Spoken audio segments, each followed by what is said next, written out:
Good day and welcome to SCO BRICS Insight, where we look at what's really going on in the world of the BRICS. Now, it's 34 years in February that the Soviet Union collapsed and brought about the end of communist rule in Russia.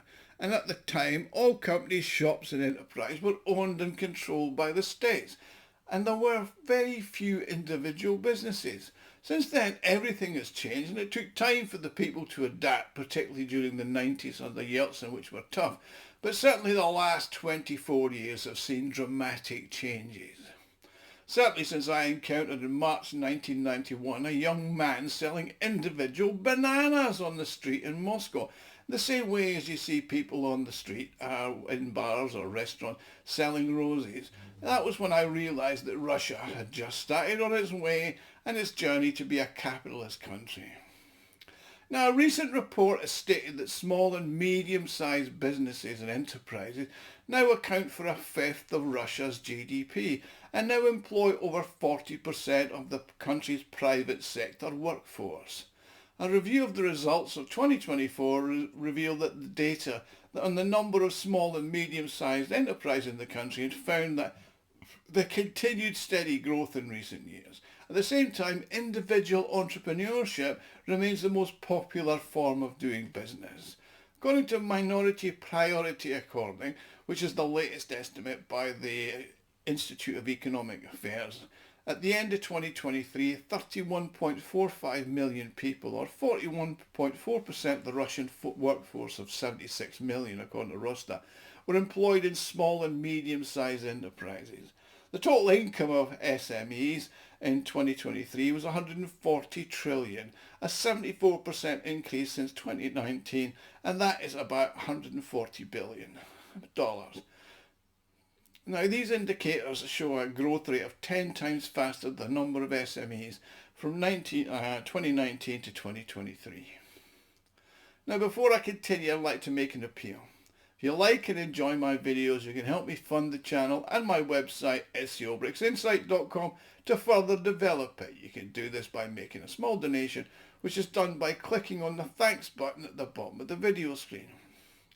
Everybody who donates does get a personal thank you from me. Now, support for SMEs is a key priority by the Vladimir Putin's government. In 2025, the national project Efficiency and Competitive Economy will start, and it encompasses the product small and medium-sized entrepreneurship and support for individual entrepreneurial activities. Now, within the framework of this federal project, the SME Corporation will continue its activities to provide financial support to SME entities in priority sectors, expand the SME's access to procurement markets of the state and private companies, as well as production cooperation, and develop a new platform for digital services on the SME.rf platform. Now, at this stage, there's something I'd like to point out. The tax rate for individual entrepreneurs earning less than $1,000 per month is 6% tax. The rate for those earning more than that is 13%, and the general tax on companies is now 15%. So unlike in the UK, where Rachel Thieves, the lying fantasist and CV falsifier who believes in the philosophy, if it moves, tax it, and if it doesn't move, tax it till it does, Russia has a balanced and equitable tax system. Now, according to Alexander Asevich, who's General Director of the Federal Corporation for the Development of SMEs, he said, according to his forecast, by 2030, small and medium-sized enterprise will attract investments of about 5.3 trillion rubles, and that's about $6 billion. The volume of purchases from SMEs by large customers under the federal law 223, which obliges corporations with a 50% state participation to purchase a certain share of goods and services from SMEs, is going to grow to around 62 trillion rubles, which is $67 billion. However, it should be noted that only $1.2 trillion will be allocated from small technology companies.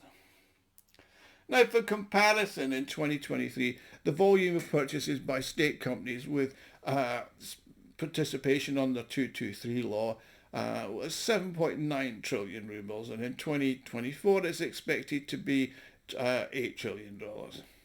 Finally, The SBR&x platform is utilised by over 3 million users to access federal and regional support measures and services. Now, according to data from the registry maintained by the Federal Tax Services, as of December the 10th, 2024, there were 6.5 million small and medium-sized enterprises in Russia.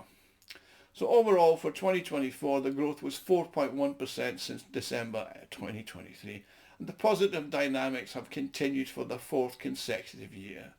Now, approximately every sixth SME is considered to be newly created, as in it's existed for less than a year.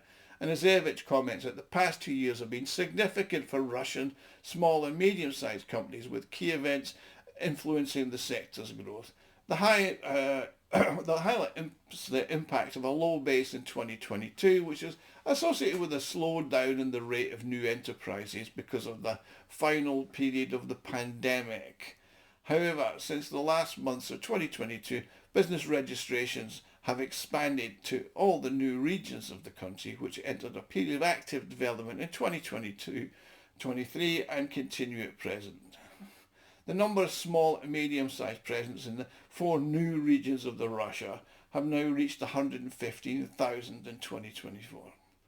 Currently, the number of entrepreneurs exceeds that of the legal entities by almost 2 million.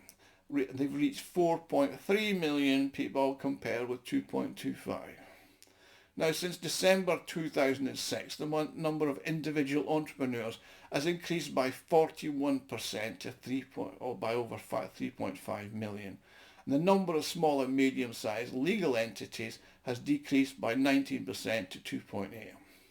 So the trend is an increase in a number of individual entrepreneurs, primarily associated with the simpler rules and requirements for doing business. In today's economic climate, entrepreneurs are seeking to start cost-effective businesses and looking for opportunities. In this regard, individual entrepreneurship stands out as an optimal choice. And there's been a public shift in attitudes towards entrepreneurship in recent years.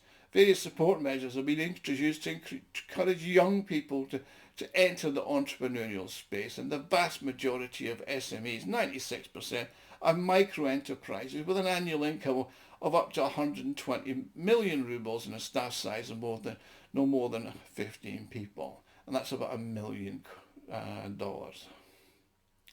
Now further, 3.5%, which is 227,000, were small businesses with an annual income up to $800 million, which is about 8 million quid, and a workforce of up to 100 people, and the remaining 0.3%, which is 21,000, were medium-sized enterprises with an income of up to 2 billion rubles, which was about 20 billion.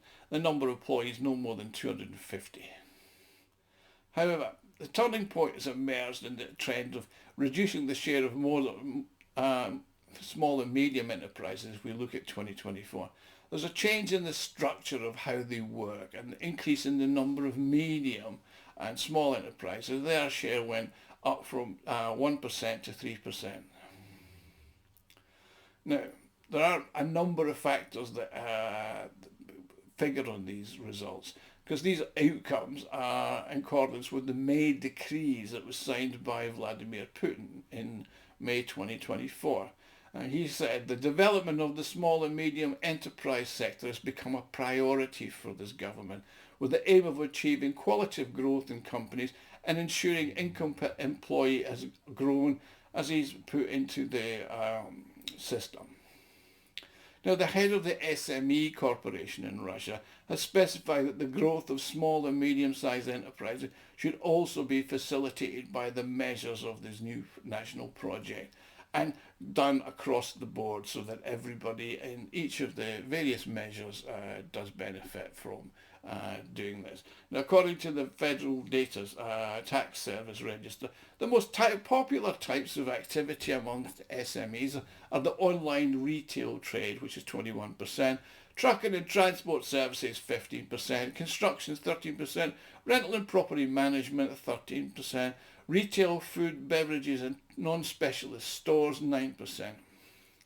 Now, for individual entrepreneurs, the 5 areas of activity closely aligned with the small and medium-sized enterprise I mean, for legal entities, it's 26% for construction, wholesale trade 15%, and the 2019, the concept of social entrepreneurship has reached the levels of that. So basically, a lot of the SMEs are now individuals, and individuals are now looking at things like education, private and additional to the normal school education for children and adults. Plus there's also daycare, physical education and health and sports activities. So that's the sort of main sort of activities. You know, according to the calculations by experts in the Federal Tax Service, this is only going to grow and the average number will continue to grow. But I mean, it's not actually as bad as it was always perceived. I mean, Russia's got 45 per thousand residents, and that's more than Germany, which is only 39 per thousand, and Japan at 29. So it's not too bad. Anyway, that's the situation in the small and medium-sized enterprises in Russia. So, hope you've enjoyed this video. Please like and subscribe, and I'll see you all again soon. Thank you.